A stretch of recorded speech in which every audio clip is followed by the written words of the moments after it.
In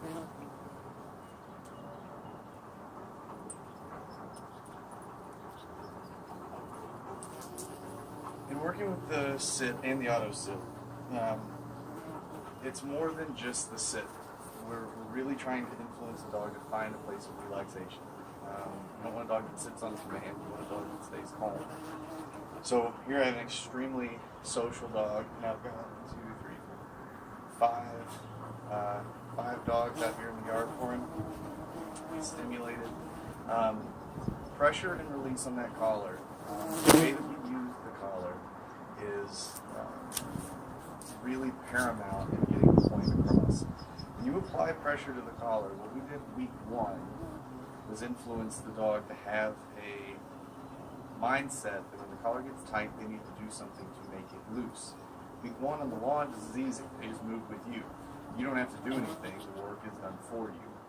But the seed is planted in the dog's mind. Now it's our job to apply and remove pressure deliberately. How you do can influence the results that you get, and it can positively affect character change in your dog. Here, as he's sitting with me, I have a little bit of collar pressure, and his tail is flat and laid across the ground. I look at tail, body posture, head posture, any of those things can be indicators for when a dog is relaxed. When I place the dog, pressure, placement, wait for him to be calm, wait for the sit to actually happen before I relax the chain. Studies show that when that pressure relaxes, there's a biological response of relaxation, a biological response of ease.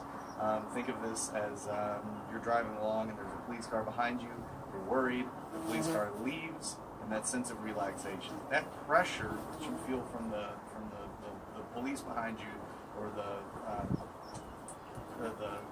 beeping in the car when you're leaving the driveway and you don't have your seatbelt on, those kinds of pressure, when they cease, you naturally feel relaxation. So does your dog when the pressure on the collar releases. We're pairing that biological sensation to a good boy and a pet on the head or a scratch by the ear. Sit. That also means that he does what I want him to do. My side of this, the bargain that we have, is that when he's done what he's told, the pressure is going to let off.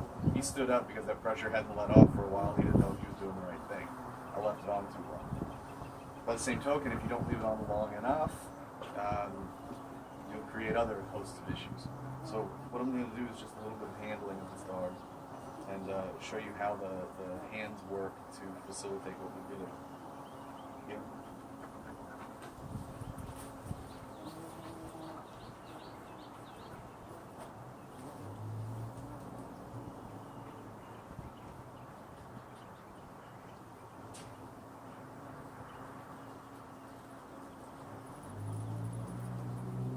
Notice the tail. Now, as we're working the auto sit, there has to be a bridging step between the place, the relax, the praise. Week 2, days 1 and 2, start to formulate this idea. Yeah. Days 3 and 4 further the idea, only we put a name on the feeling of the butt on the ground. Pressure, placement, sit, relax the lead, praise the dog. Naturally, relaxation happens. Then we move to the command. Your left hand does the same. Stop the dog with pressure. Sit. Dog has 2 seconds to begin moving. As soon as he's in position and relaxed, we relax the chain, praise the dog. Now there's a bridging step between saying sit and the auto sit.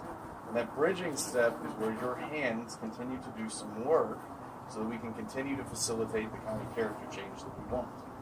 Deal?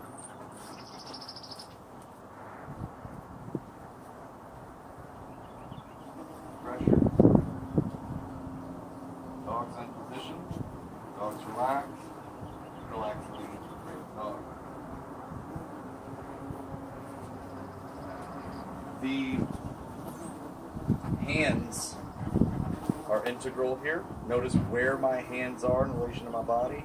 They're in his space. They're where I want him to be. How you move your hands is going to influence whether or not you get an accurate auto sit or not. Your hands shouldn't be here in front of you, otherwise you'll pull the dog across your body. Move your hands down the lead. Also note the timing of my hands relative to my feet. My hands come down the lead before my feet stop. Yep.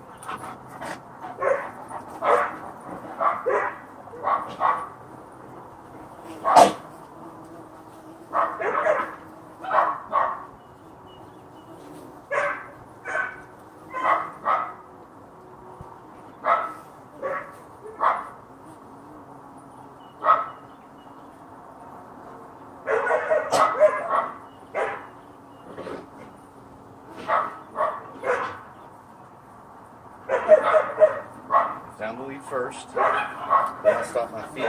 My hands keep him square. As much as he wants to look back there with the fence fight going on, my hands ensure that he's where I want him to be. Tail's relaxed, even though the head's off center. I'm going to wait for that head to be square before I relax the pressure. Relax the lead, brace the dog. Yep.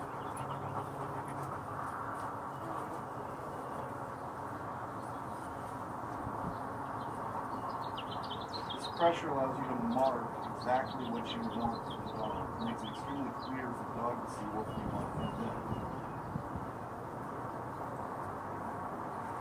That bridging step, applying pressure without the command, helps the dog into doing what we want him to do. That pressure is a communication tool. Without it, your dog's going to be hopelessly confused. It's two very foreign concepts between stopping and saying sit, and just coming to a stop with no pressure and no word. You're likely not going to get a sit from the dog. If you make a correction, it's going to confuse your dog more likely than not. So instead, make it easy on both of you and continue to use the pressure not only to help him in figuring out that we want him to sit without a word, but in helping us achieve the character trait of relaxation. That pressure leading to calm gives us more control than anything else.